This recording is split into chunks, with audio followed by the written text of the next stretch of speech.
Parallel combination में जो भी रेजिस्टेंसेस कनेक्ट किए जाएंगे उन सब का जो है एक एंड जो होगा ना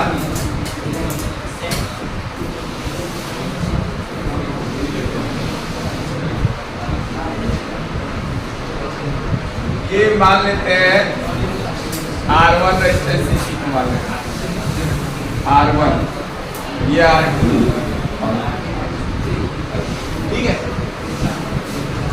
सबको क्या करेंगे जैसे R1 हो R2 है R3 है सभी एक ही है मतलब सबका एक पॉइंट एक जगह और सबका दूसरा जो एंड है वो दूसरे पॉइंट से कनेक्ट करते हैं ठीक है इसी तरह। उसके बाद इसमें वही एक स्विच चाहिए और एक से लिया बैटरी चाहिए।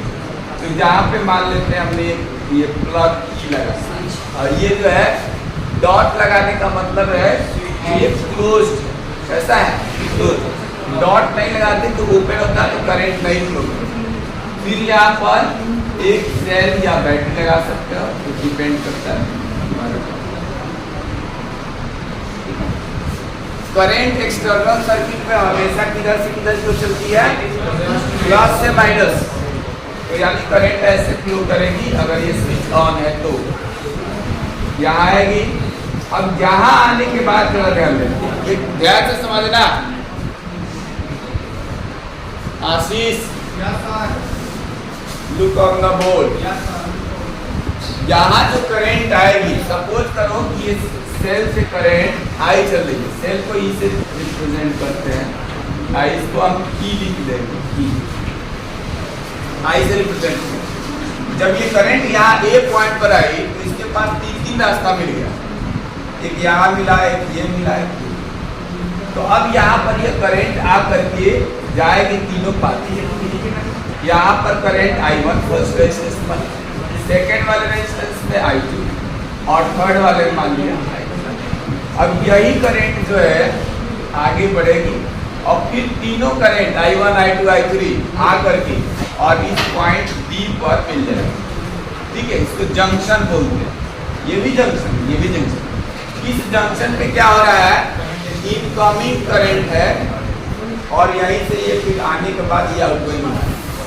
यहाँ पर इनकमिंग करंट कितने हैं I1 I2 I3 तीनों यहाँ और ये तीनों कंबाइन होकर के फिर से I बन जाएगा ठीक है और ये करंट है। तो पैरेलल कॉम्बिनेशन हमने क्या बोला ईच रजिस्टर्स में करंट डिफरेंट होता है लेकिन क्योंकि ये दोनों सेम पॉइंट से कनेक्ट होता है इसलिए इनके बीच का जो वोल्टेज होता है पोटेंशियल डिफरेंस होता है वो सेम ठीक है। B सेम रहेगा करंट क्या होगा डिफरेंट। तो इसमें एक तरह से कॉम्बिनेशन में तुम लोगों ने देखा ऐसा कॉम्बिनेशन जैसे वो एंड टू एंड कहला रहा था इसमें क्या था कि first end of each register is connected to the one point and the second end of the each register is connected to the another point। सबका फर्स्ट पॉइंट एक जगह से और सबका दूसरा नहीं समझ में आ रहा है तो टॉर्च का सेल देखिए ना टॉर्च का रिमोट का घड़ी का तो उसमें क्या करना है कि सबका जो प्लस वाला पोर्शन है सबका जो प्लस वाला है प्लस एक और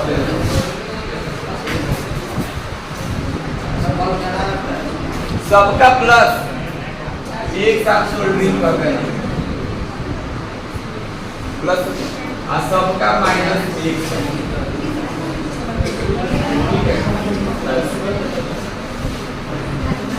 तो यहाँ पर कुछ वोल्टेज मिल जाएगा। ध्यान रहे चाहे इन्वर्टर वाली बैटरी हो या टॉर्च वाला हो चाहे तुम्हारा घड़ी का हो कोई भी बैटरी है अगर मान लेते हैं ये जो है 1.5 वोल्ट का एक ये 1.5 वोल्ट ठीक है तो इसमें यहाँ जो फाइनल वोल्टेज मिलेगा ना 1.5 वोल्ट का पैरेलल कॉम्बिनेशन में सब एक साथ जुड़े वोल्टेज बढ़ जाएगा। अब तुम लोग कहोगे कि फिर ये तीन को जोड़ने का फायदा क्या हुआ बॉल में इसमें जोड़ा जाएगा, इसमें कहीं भी तो बॉल के अंदर भी रेजिस्टेंस होता है। अब यहाँ पे रेजिस्टेंस जुड़े है, यहाँ बैटरी जुड़े इसमें। भाई देखो ये चीज जो है ना, इन्हीं दो के बीच में कनेक्ट करते हैं। देखो ना, सबको जोड़ करके एक साथ लाया है, वही कनेक्ट करते हैं। इसमें क्या होता है कि अगर कोई बैटरी इस तरह से जुड़ा 3-4 लगा दी, वोल्टेज नहीं बढ़ता, क्यों? उसका बैकअप बढ़ जाएगा, यानी ज्यादा देर तक चलेगा। जैसे तुम्हारे घर में अगर 12 वोल्ट वाला इन्वर्टर का 3 बैटरी लगा, एक बैटरी लगा रहा, मान लो 6 घंटे चल रहा है या 4 घंटे चल रहा है, ठीक है, 4 घंटे चल रहा है, 12 का 6 का आता है, 1.5 वोल्ट का आता है, 24 वोल्ट का आता है, ठीक है। तो क्या होगा, वो 4 घंटे अगर एक बैटरी चल रहा है और तुमने 3 बैटरी लगा दिया तो 4 के ही 12 वोल्ट हो जाएगा। इन्वर्टर अगर वो 12 वोल्ट का है तो आउटपुट सबका 12 वोल्ट ही है जो दिया गया बैटरी, उससे वोल्टेज बैकअप बढ़ जाता है, ज़्यादा देर तक चलेगा। और सीरीज में क्या होता है, अभी इसको सीरीज में जोड़ते हैं तो इसका ये प्लस है ना, तो इस सेल का यहाँ माइनस जोड़ते हैं, तो इसका ये माइनस, वोल्टेज 1.5 1.5 4.5 वोल्ट हो जाता है, ठीक है। जो हम लोग पास घर में जो टॉर्च होता है ना, वो जनरली सीरीज में कनेक्ट होता है। अब पैरेलल में पता है किस में जोड़ा जाता है? पैरेलल में देखना इस तरह का भी लाइट आता है, बिल्कुल इस तरह मोटा सा रहेगा, बड़ा सा, ठीक है। लिथियम बैटरी होता है 3.7 वोल्ट का, इसके लिए कोई रहता ही है, तो सीरीज है parallel.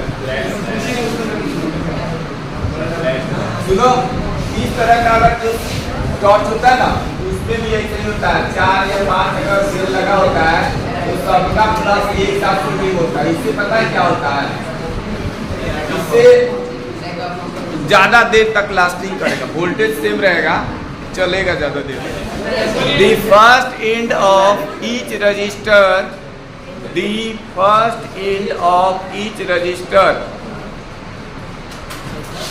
is connected to the first end of each resistor is connected to the one point and the second end one point के बाद आगे लिखना है, and the second end of each resistor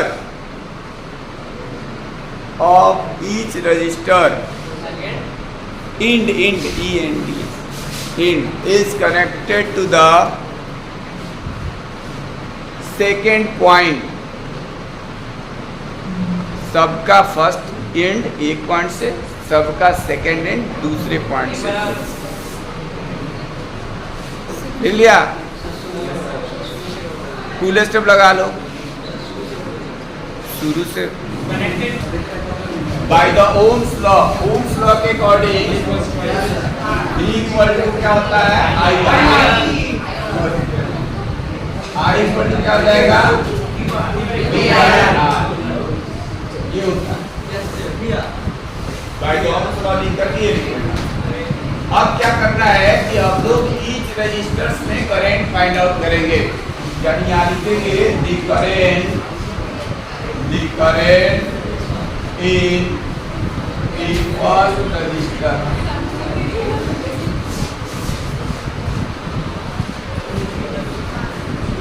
I1 equal to V1 by क्या, R1 and similarly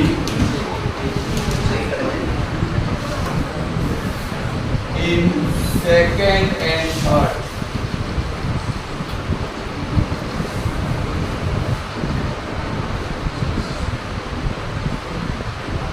क्या हो जाएगा, I2 equal to लिखेंगे तो V by R2, I3 equal to लिखा जाएगा V बाई क्या लिख लेंगे? उसके बाद टोटल करंट यहाँ बोर्ड पर दिखाई दे रहा होगा। Total current I he I1 I2 I3 में डिवाइड हो रहा है। इसमें जंक्शन लॉ कहलाता है Kirchhoff current law, KCL and KVL दोनों पढ़ाया जाएगा। KVL, KCL and KVL। Kirchhoff नाम है किरचॉफ करंट लॉ और किरचॉफ वोल्टेज लॉ।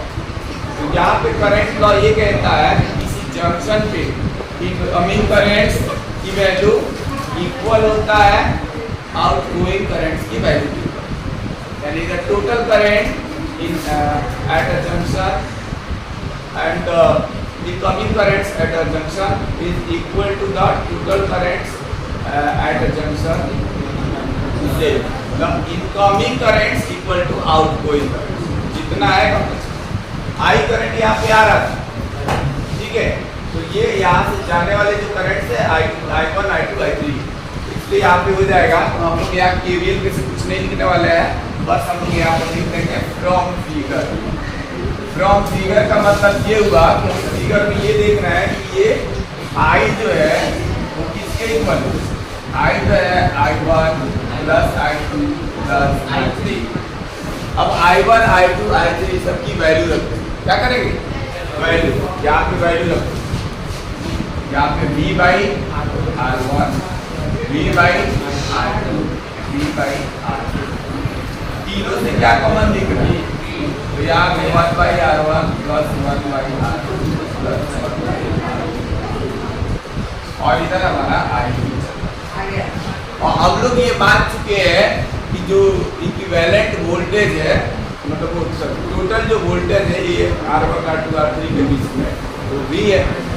अब यहाँ पर इक्विवेलेंट रेजिस्टेंस है R1 R2 R3 के बीच का इक्विवेलेंट जो है, अगर हम मान लें,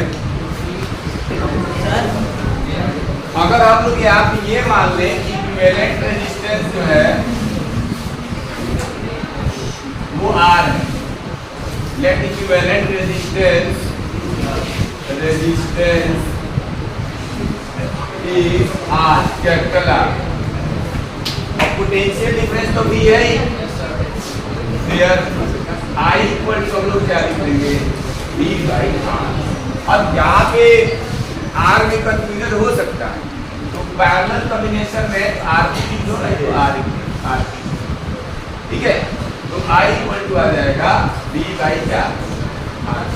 तो इस जगह I के जगह पे V बाई RP लिख देंगे। इस इक्वेशन को किस नाम दे देते हैं? इसमें हम लोग I की वैल्यू सब्स्टिट्यूट कर देंगे, कितना जाएगा?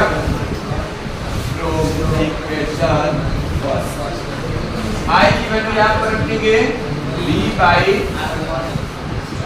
RP इक्वल, इधर भी V रहेगा 1 by R1 plus 1 by R2 plus 1 by R3। ये V से भी कट जाएगा, यहाँ 1 अपॉन RP बचेगा। अगर 1 by R1 plus 1 by R2 plus 1 by R3 इधर दिखाई नहीं दे रहा है, तो यहाँ ऊपर लिख देता हूँ ये 1 बाई यहाँ पे R1 plus 1 by R2 plus 1 by R3। ये जो डेरिवेशन है पैरेलल कॉम्बिनेशन के लिए फाइनल रिजल्ट, ये सबको आना चाहिए जब कभी भी हम पूछेंगे कि पैरेलल कॉम्बिनेशन में इक्विवेलेंट रेजिस्टेंस क्या होता है, क्योंकि इससे रिलेटेड जो है न्यूमेरिकल प्रॉब्लम बहुत आता है, सीरीज वाले में भी पैरेलल वाले में। जब भी हम कोई डेरिवेशन करते हैं तो लास्ट में उसका फाइनल जो समरी होता है, यानी इससे हमको क्या रिजल्ट मिला उसको मेंशन करना हो। तो यहाँ पर हम लोग को दिखाई दे रहा है कि जो इक्विवेलेंट रेजिस्टेंस है उसको RP माना है, पैरेलल कॉम्बिनेशन में इक्विवेलेंट रेजिस्टेंस RP है। तो RP का ये रेसिप्रोकल 1 बाई RP लिखने का मतलब क्या हुआ? Reciprocal of equivalent resistance equal है, इक्वल टू इक्वल है reciprocal of each individual resistance, यानी ये पहले रेजिस्टेंस का भी रेसिप्रोकल है, दूसरे का भी रेसिप्रोकल है और तीसरे का भी रेसिप्रोकल है। तो ईच रेजिस्टेंसेस के रेसिप्रोकल के सम के इक्वल होता है। इसमें ये देखा जाएगा, अभी एक क्वेश्चन करके दिखा देंगे 2 3 4 ऐसा कुछ लिखा होगा, तो तो इसमें हम लोग ये देखेंगे कि जो सबसे मिनिमम वैल्यू वाला रेजिस्टेंस होगा उससे भी कम इस इक्विवेलेंट का वैल्यू है। ठीक है, तो वो दो बातें लास्ट में दिखाएंगे। अभी जो है जिसका बोर्ड पर है यहाँ से लेकर के पूरा इक्विवेलेंट ऑफ the equivalent थोड़ा बोला था, the reciprocal of equivalent of the resistance is equal to the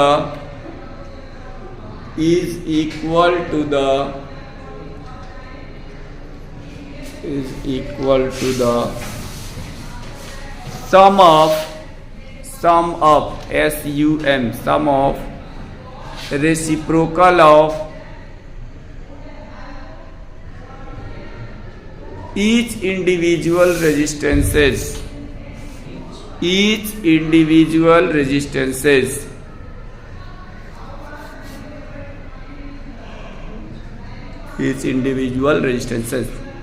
the value of the equivalent resistance, the value of the equivalent resistance in the parallel combination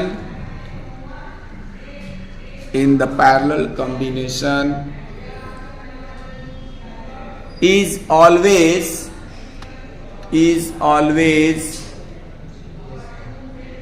less than the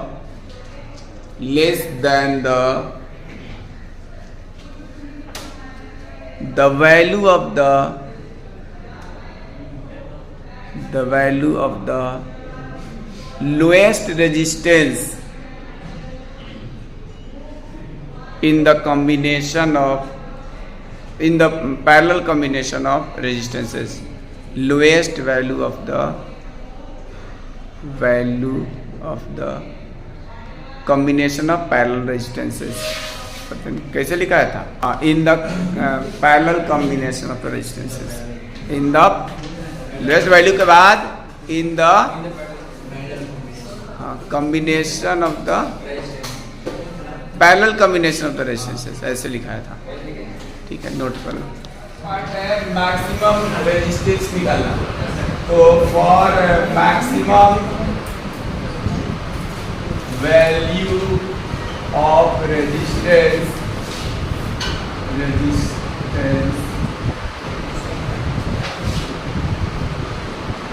we will connect, language थोड़ा लिख दो, आता है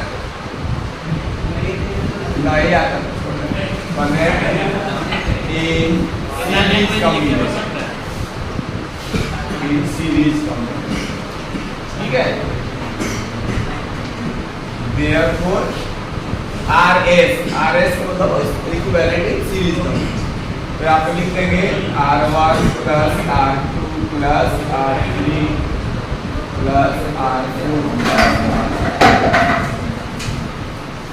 यहाँ पे question हम लोग का दिया हुआ है R1 equal to R2 equal to R3 equal to R4 equal to R5, पांचों रेजिस्टेंस की वैल्यू दे रखा है 1/5 दिया ना, वैल्यू रख लेते हैं। Therefore, RS इक्वल 1/5 प्लस 1/5, 5 बार लिखेंगे,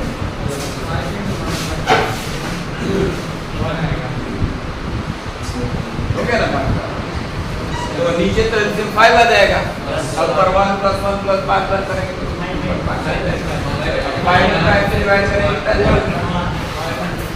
1 ओवर, तो therefore लिख देंगे मैक्सिमम वैल्यू ऑफ रेजिस्टेंस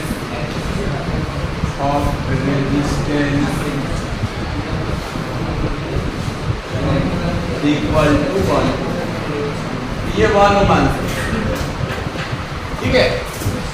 इसमें किसी दिक्कत कुछ, अब मिनिमम वैल्यू लिखते वैसे ही लगे बना के लिखेंगे, और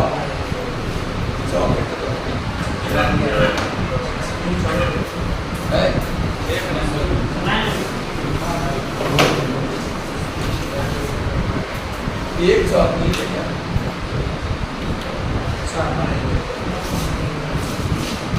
और मिनिमम वैल्यू क्या लिखी? Minimum value of resistance we will connect the resistances in parallel combination में जोड़ेंगे।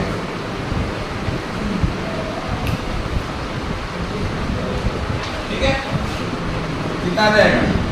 1/RP इक्वल उधर सब लिखे ही थे, सब रेसिप्रोकल करके लिखते जा। 1/R1 प्लस 1/R2 ये 5 बार लिख लेना, थोड़ा बोल्ड की जगह R5 करके। अब 5 बार किया जाएगा तो 1/5 1/5 1/5 का तो 1/5 का रेसिप्रोकल 5 हो जाएगा, होगा ना? 1/5 का रेसिप्रोकल 5, ये 5 बार लिख देंगे। बात करो 1/RP दिया जाएगा 25।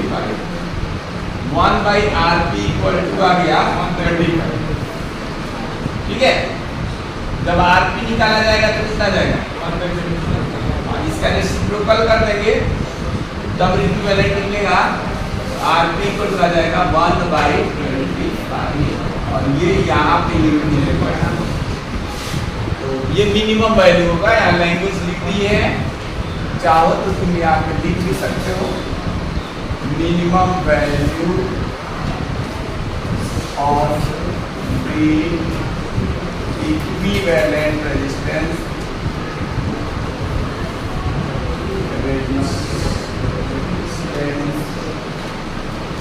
Equal to 1/25।